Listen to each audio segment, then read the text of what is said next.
Good evening, everyone. Welcome to another edition of Awaken the World. We are live right now. It is the 13th of November in the year of, oh my God, 2020. It is 6 p.m. Pacific Standard Time.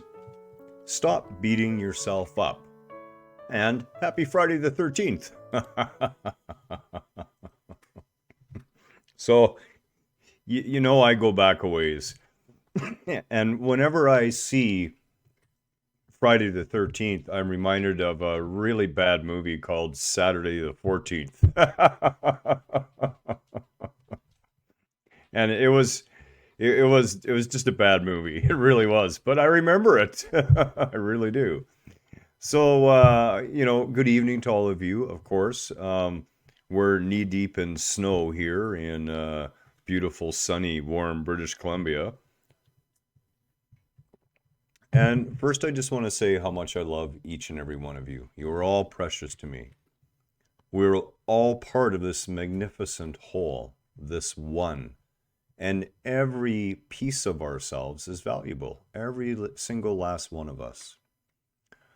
So, what are we going to talk about tonight? Well, we could talk about a billion things, but what we're really going to focus on tonight is stop beating yourself up. And boy, do I see that people love to do this to themselves. They really, really do.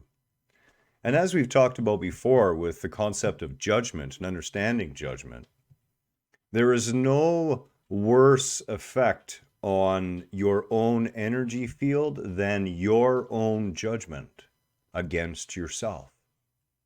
There is no more negative impact to the holistic being that you are than your own negative judgments about yourself. Now, it doesn't matter whether we're talking about an addiction of some sort. It doesn't matter whether addiction is drugs or alcohol or food, or it doesn't really matter what it is. It doesn't matter if it's the way you find yourself behaving sometimes. What you need to understand is every single one of us, every last person on the planet, is doing their absolute best in every moment. We talked not that long ago about points of view, and the idea, of course, the thing that we need to keep clear in our mind all the time is that we only have a point of view. And everyone else has a point of view, and those points don't often cross. And if they do, they certainly don't superimpose themselves one on top of each other quite neatly. So we can see how these varying points of view can be used to create the idea that we're not enough, that there's something wrong with us, that there's something not right. Every single being on this planet, every single human being participating in this grand adventure is all experiencing their own point of view, and they're doing the best they can given that point of view. So the person living on the street who's homeless, who spends the day shrugging off the nasty looks and the comments and the rudeness and focuses on the odd compassionate soul that helps provide whatever that person needs. When they lash out, we would want to beat them up, and of course they would want to beat themselves up. But they are only acting out of the very best place they have available right now in this moment. The only place they can see. This doesn't mean that there's not a higher place to act from. Of course there is. But you must understand that no matter where you are, right now in this moment, however you're feeling, whatever's going on with you, whatever your thoughts are, it is perfect. There is nothing wrong with it. It's offering you something. It's giving you an opportunity to see, to grow, to realize, to evolve. to help bring about new experience and new understanding, to slowly, lovingly propel you forward in the raising of your consciousness until you fully realize all that you truly are. But in the meantime, wherever you are right now is quite perfect. And there's no reason to beat yourself up. So let's take a minute and just look at what happens to the actual physiological system that we would call the energetic physical body, or the body itself, even though it is indeed an energy form, as you will. We can see that the effects of the mind are not differentiated in the body from outside and inside. The body doesn't work that way. The mind is the interface. Therefore, everything that we think about, the body is also forced to experience. And believe me, your body's intelligence knows a lot better than you do at that conscious level of thought. So when we beat ourselves up, when we judge ourselves, which is the most personal type of judgment that there is, we directly affect our immune system. We actually can lower our, a good 10 or 15 minute bout of beating yourself up, of being hard on yourself, can keep your immune system depressed for up to 4 hours before it will return to that state again. It can mess with your digestion. It can mess with your sleep. It can mess with your ability to think clearly. All these things are side effects, manifestations in the physical realm of what's happening energetically, where we're pouring that negative vibratory state directly into the vortex of our own being. And of course, the body responds and we begin to feel miserable. Those are those alarm bells that your body's intelligence uses to warn you that you're beating yourself up. Your self-judgment is doing you harm. Now, that does not mean that when you act in such a way that you come back to later in your own mind or in review later that day, and you realize in the calm and quiet state that you're in now, as opposed to the heat of the moment, that you said some things that you didn't truly mean. You can help heal that by taking ownership, by taking responsibility, not blaming yourself, but being responsible for what you said, and then taking the necessary actions to make it right for yourself. So when we reach out to someone else and they don't want to make it right, we don't have to worry about that. We've extended the olive branch. We've realized what we've done. We've taken the responsibility and we've reached out and said, I'm sorry for what I've done. If the other person doesn't accept your apology, doesn't want anything to do with it, you don't have to feel bad anymore and you don't have to beat yourself up anymore.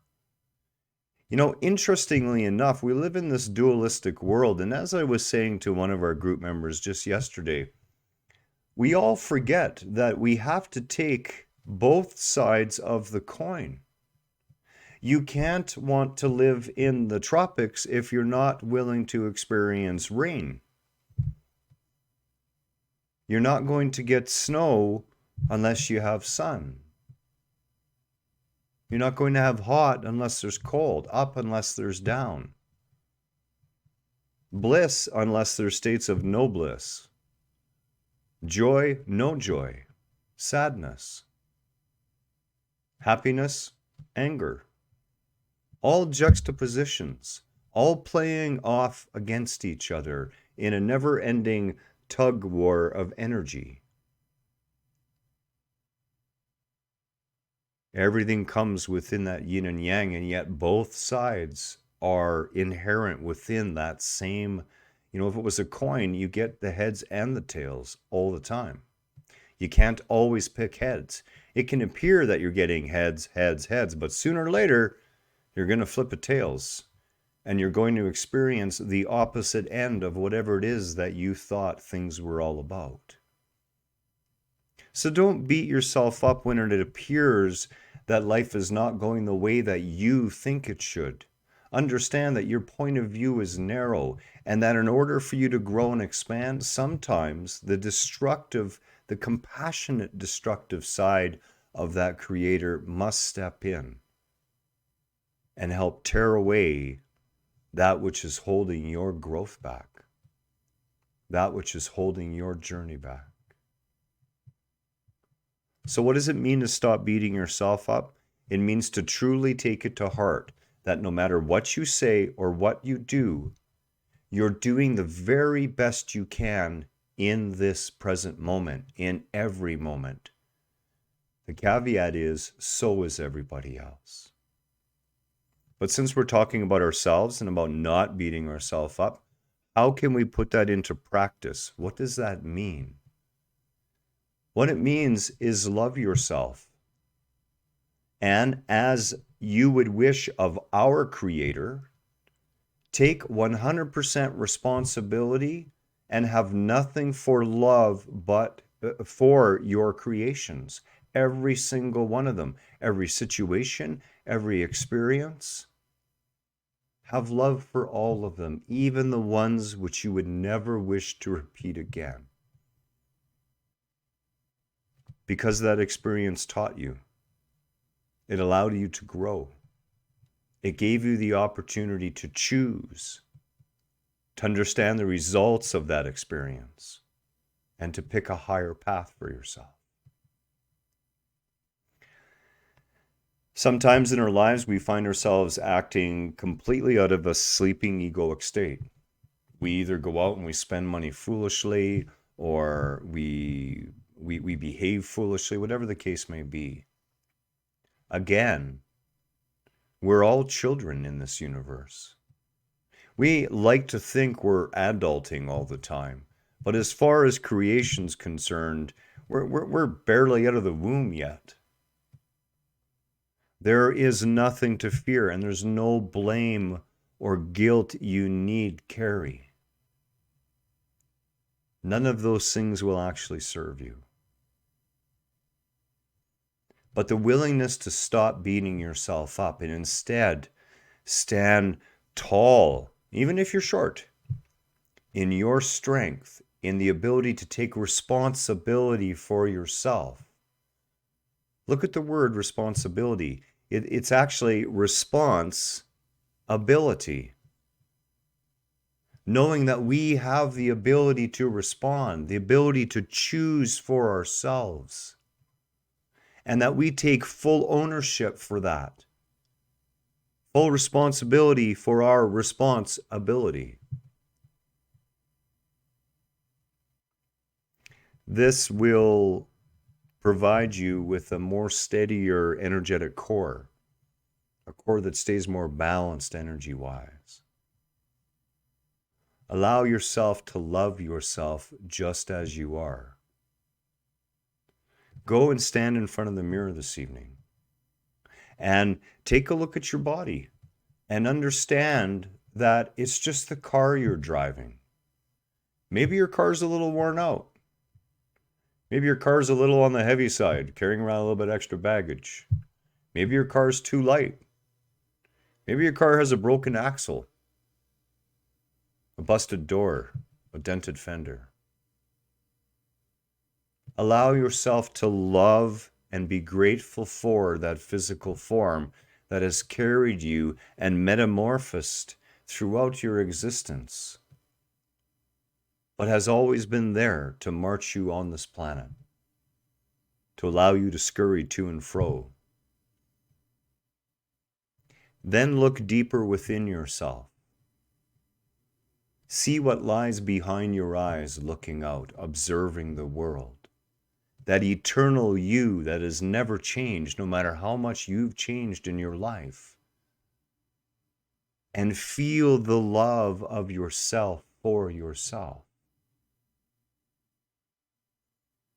When we love ourselves, when we're willing to open up and say, I am exactly the way I need to be right now, and I love myself as I am. We are engaging in empowering statements. Just saying that to myself right then, there is a course of energy through me as my body responds with yes. All of creation loves you. You're supposed to love yourself. Now, loving yourself has nothing to do with being full of yourself. Loving yourself is all about personal responsibility. It's all about taking a look at your thoughts and your words and your deeds, and to learn to stop being willing to sell yourself short in any one of those areas of your life. To always be authentic with your word. To always be true to your thoughts. And to make sure your actions are in alignment with your thoughts and your words. Ultimately, stop beating yourself up. God loves you just as you are. There is nothing wrong with you, nothing more you need to be, and you are certainly no less than anyone else around you. You are perfect, and you came here with a one-of-a-kind journey that only you could complete. There are no wrong moves. There is only growth. There is only evolution. There is only conscious awakening towards the truth, so you will finally see one day what a magnificent part of that one, an individuated whole of creation within itself, that you truly are. Much love to you tonight. Namaste. We will speak again very soon. I hope you find some peace in this world full of turmoil today. Allow yourself to be that eye in the center of the storm. Know that whatever is occurring in your life right now, it is exactly what's necessary. Look for the love in it, and you will begin to see it, just as I see the love in each and every one of you. Again, all my love. Namaste. Have a wonderful Friday night.